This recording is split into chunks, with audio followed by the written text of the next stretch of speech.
Mariam geggeessaa jirru irratti mootummaa hin dabalanne jedhan Profeesar Mararaa Guddinaa. Durataan dhaaba Koongireesii Federaalawaa Oromoo Profeesar Mararaa Guddinaa marii dhaabni isaanii har'a geggeessuu eegale ilaalchisee yaada gabaabaa BBC'f kennaniin ammatti qaamni mootummaa irratti hirmaatu akka hin jirre himan.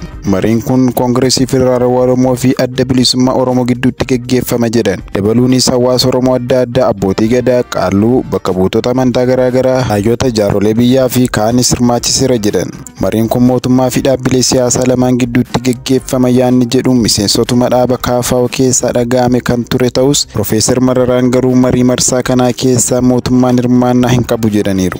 Kan odeeffannee BBC Afaan Oromoodhaan waan dhaggeeffattaniif guddaa galatooma.